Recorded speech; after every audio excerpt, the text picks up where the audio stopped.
Hey, now I'm going to quote you on this, Brad Stevens. Beat LeBron. You beat Philadelphia, a very inexperienced team, and Boston's been in the playoffs, I think, the last 3 years. I'm always hearing how great this coach is. They're saying it's a toss-up, and they're going to say he's a better coach than Lou. We'll beat LeBron. And then I'll start listening to how great this coach is. Until then, he's just like he hasn't earned his stripes, I don't think, in the NBA yet. All right, so you want him to, so you think he's got to win this series now. That's what you think. And geez, you're hard on him. That's what I think. Oh, yeah. I mean, I've watched he beat Philadelphia, and you could see Philadelphia was so inexperienced in that series. And, you know, Doggy, you've watched a lot of NBA, the Pistons, the Bulls. It all takes time to build up, make a run in that league. And that was their very first year. So I'm just thinking, beat LeBron, and then we'll see. All right, interesting. You want more to be proved with Stevens. I'll tell you right now, he'd be my coach. I'd give him anything he wants. Here's Chris in South Carolina, and he's with a series on Mad Dog Unleashed. Christopher, good afternoon. What's going on? What do you have for me today? How you doing, Doggy? Hello, Chris.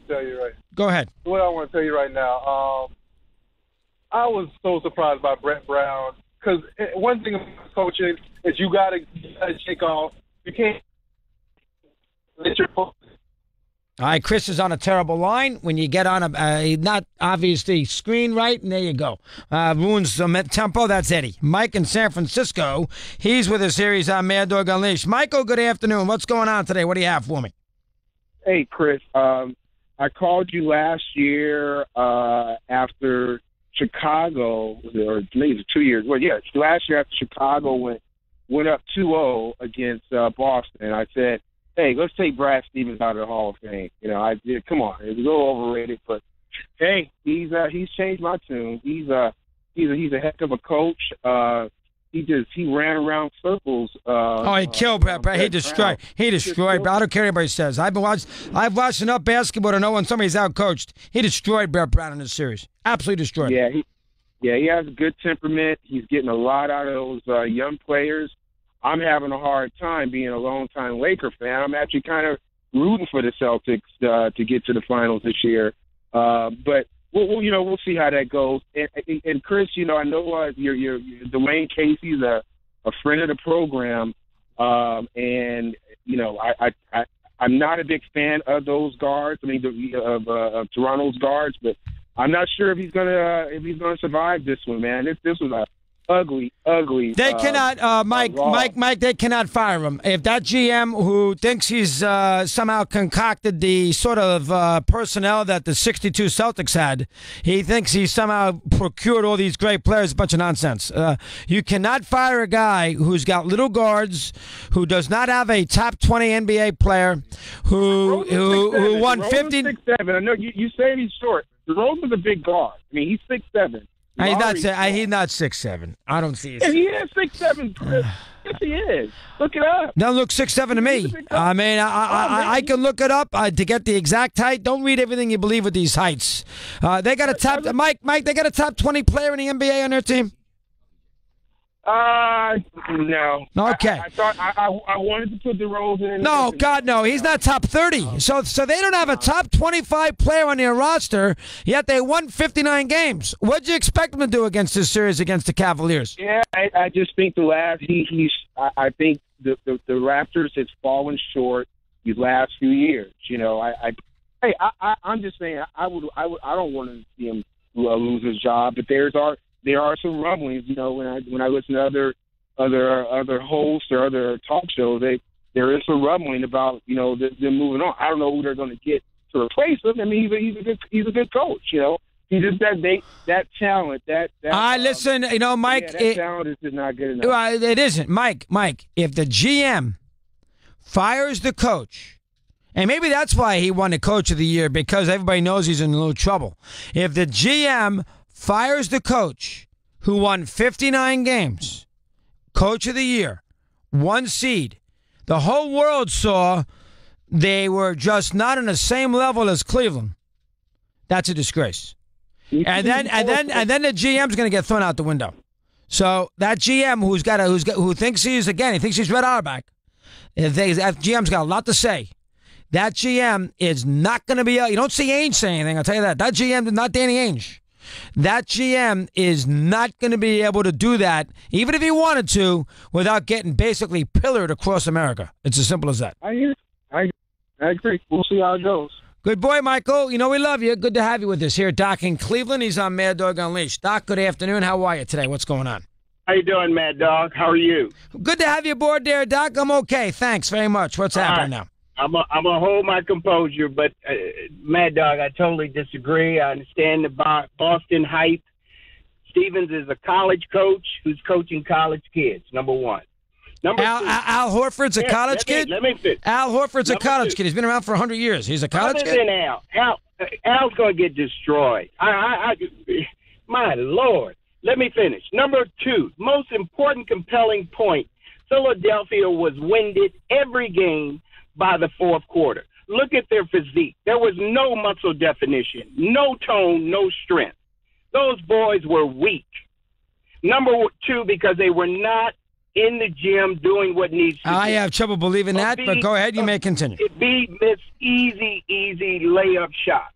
He did the last possession. Go ahead. Just like last year, Mad Dog, if you think you're going to go against LeBron, the greatest player right now, I won't go all time, but if you think Cleveland has not gotten better and better each series, I'm telling you, other than the refs in the penalty by the fourth quarter, how the hell has that happened other than Boston?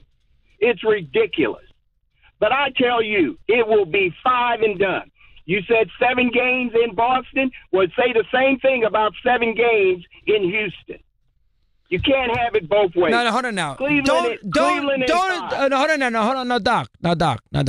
All right. Don't embarrass anybody in the NBA by comparing the Houston home floor to Boston. That's not fair.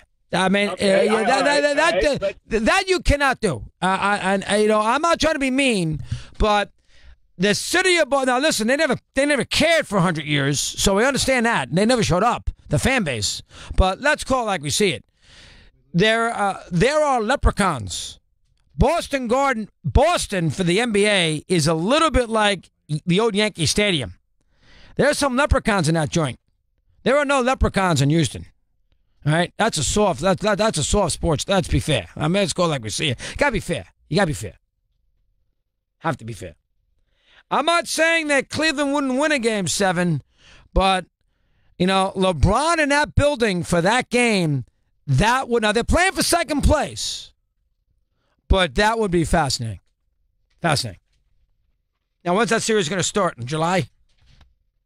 Both of them? Here is Chris in Charlotte. He's on Mad Dog Unleashed, and he says hello. We pressed the button properly. There we go. Christopher, good afternoon. How are you today? What's going on? Hi, Doggy.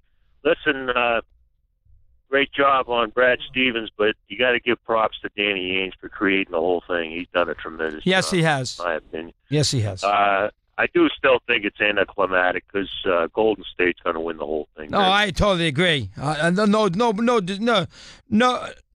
dispute in that. They're playing for second. I don't know how many times I got to say it. They are playing for second place. But you have to admit, Cleveland at Boston is a hell of a series. There's no other way around it. It's a good series. Would you agree with that? We lost him, all right? Another nice job by our producer today. Andy in Seattle. And he says hello, and he's on Mad Dog Unleashed. Andy, good afternoon. How are you today, pal? I'm good, Doggy. Celtics winning. So, I want to throw some love towards Ainge and Stevens. But first, with a minute left in that game, J.J. Redick missed a wide open. Yeah, that would have put him up by 5. That was a big miss. Yep, that was a possible dagger. And now he did make the 3 to get him back down to 1.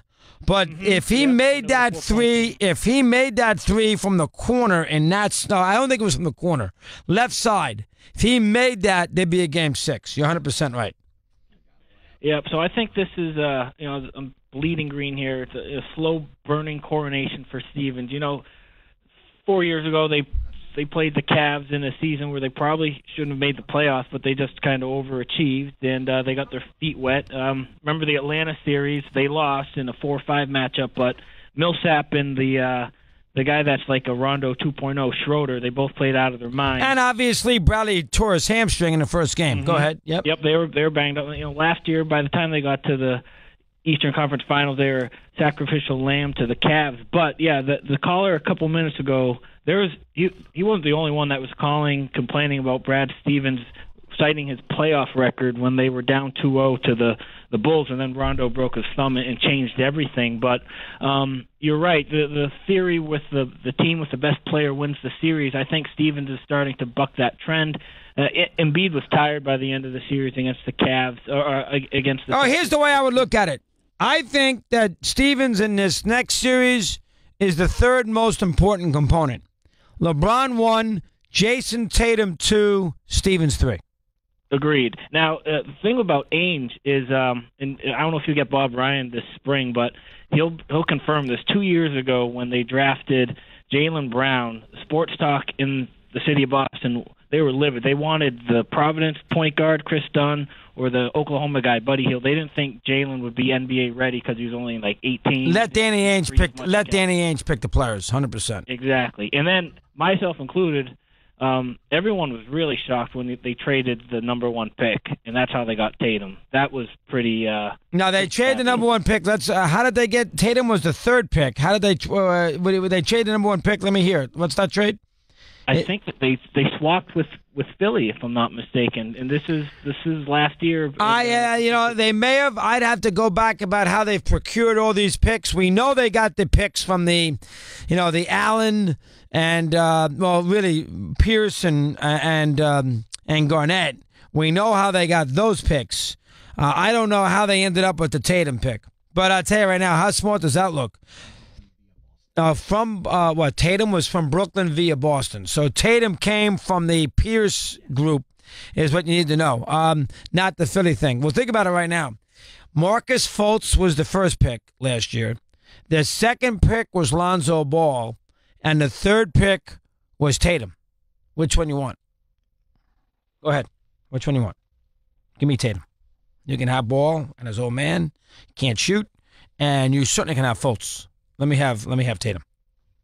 13 in front of the hour. We continue. Mad Dog.